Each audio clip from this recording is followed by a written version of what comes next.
Le monde entier le voit comme une ordure, comme quelqu'un d'horrible. Alors que y a son sang qui coule dans mes veines. C'est quand même mon père. Et cette phrase, elle résonne, et là, elle fait encore plus de sens. On dit, vous savez, un enfant qui est abusé ou maltraité, il ne cesse pas d'aimer ses parents, il cesse de s'aimer lui. Moi, ça commence insidieusement vers l'âge de 4-5 ans. Et ça s'arrête vers l'âge de 10-11 ans, quand je demande à ma mère de ne plus le voir, de ne plus aller en vacances là-bas. Mon père, pour moi, c'était mon héros. C'était l'homme en qui j'avais le plus confiance. L'inceste que j'ai vécu ne comportait pas de violence physique, ni de douleur. Ça ressemble pas du tout à une agression, c'est des câlins, c'est des caresses, et ça bascule doucement mais sûrement dans le rapport sexualisé. On sent bien que c'est pas normal, mais on sait pas vraiment quoi en faire. Et c'est ça aussi le truc qui est délicat, c'est que si ça fait pas mal physiquement, comment est-ce qu'on comprend que ça fait aussi mal, voire pire, et que ça détruit l'intérieur? J'en parle à personne, non, je peux pas en parler parce que je sais que c'est secret, parce que je sais que les conséquences sont graves. Il y a aussi une notion de responsabilité et de grande culpabilité liée à l'inceste. Je me sens coincée, je suis au début de ma prépuberté, et je sens que là, c'est une relation incestueuse qui doit arriver à un terme, comme quand on quitte quelqu'un parce qu'on sait que ça devient vraiment dangereux pour soi. Il réagit pas, il accepte très bien, il dit rien, on se dit rien. Et je pense qu'il a peur que je parle, il a peur, je pense qu'il sait quand même pourquoi je veux plus le voir. Donc mon retour de trauma est vers 17 ans, et ma mère me prend à part et me dit, voilà, ta sœur, comme toi à l'époque, ne veut plus voir votre père, c'est étrange quand même.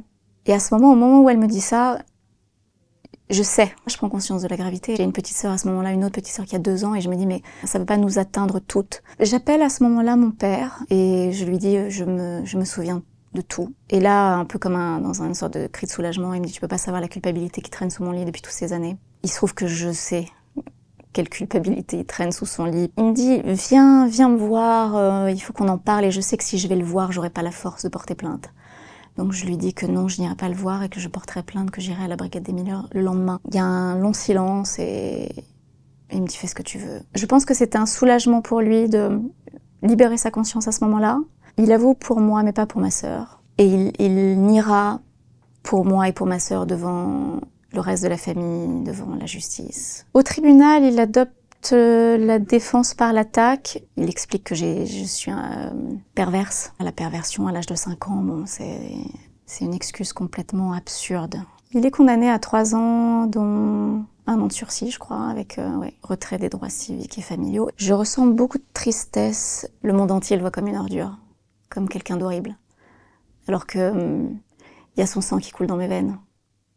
C'est quand même mon père. Et cette phrase, elle résonne, et là, elle fait encore plus de sens. On dit, vous savez, un enfant qui est abusé ou maltraité, il ne cesse pas d'aimer ses parents, il cesse de s'aimer lui.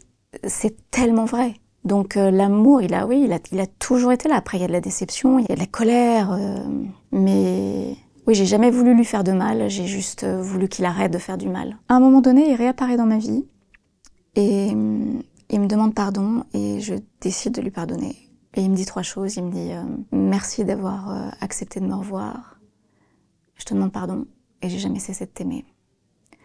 C'est 3 phrases qui ont été incroyables à entendre à ce moment-là. Et assez peu de temps après, j'ai compris une sorte de stratagème auprès des autres en disant, bah regardez, elle m'a pardonné. Elle a pardonné un acte qui est censé être impardonnable. Ça ne peut pas avoir existé. À ce moment-là, ça génère en moi une rage, une colère inouïe, et je décide vraiment de le tuer. Symboliquement. Je peux pardonner au vice, j'ai beaucoup plus de mal à pardonner aux lâches. Est-ce que vous espérez qu'il le lise? J'aimerais qu'il le lise, et en même temps, s'il le lit pas, c'est pas grave. Quelque part, ce que j'ai envie de dire à mon père, c'est laisse-moi partager cette histoire pour en tirer le meilleur et pour en aider d'autres. J'espère juste que c'est pas trop dur pour lui maintenant. Je ne l'ai pas écrit pour lui spécifiquement, je l'ai écrit pour les 160 000 enfants, voire plus, les 10% de la population qui sont touchés. Mais c'était impossible pour moi de ne pas lui adresser mes premiers mots et mes derniers, parce que sans lui, cette histoire, elle n'existerait pas. Ces mots, ils sont sortis parce qu'ils devaient sortir. Pas seulement pour lui, peut-être même pour d'autres pères. Dans le livre, il y a plusieurs lettres. Et la première lettre que j'ai écrite, c'est une lettre pour les pédocriminels. Et en fait, je m'adresse à eux avant qu'ils commettent presque l'acte. Et je leur explique ce qu'ils s'apprêtent à commettre et ce que ça va faire. Que ce ne sont pas des petits jeux sans conséquences, qui sont en train de faire des vétérans d'une guerre sourde. Pour leur dire, si vous n'avez pas encore commis l'irréparable, demandez de l'aide, guérissez-vous. Vous avez le choix. Vous avez la possibilité là de lutter contre vos pulsions et d'aller vous faire soigner. Et personne ne veut s'adresser à eux. Ils dégoûtent la société. J'ai compris qu'on porte tous en nous la possibilité du bien, du mal. On fait des choix, à des degrés évidemment divers. Qu'est-ce qui fait qu'à un moment donné, on dévie ou on bascule? C'est le manque d'amour, c'est le manque de structure, c'est les abus qui se perpétuent de génération en génération. Et il y a un moment donné, il faut briser les maillons de la chaîne, il faut dire stop. L'inceste, c'est un coup de poignard dans le dos au niveau du cœur. On ne le voit pas, on le ressent, et ça peut nous tuer. Nous ne sommes pas cette honte, nous ne sommes pas cette culpabilité, nous ne sommes pas ce traumatisme, et nous ne sommes pas l'inceste. Donc on n'a aucune raison de se cacher, on n'a aucune raison de pas vivre ou de se détruire. Mais pour arriver à ça, il faut arriver à regarder, à admettre la douleur, la blessure.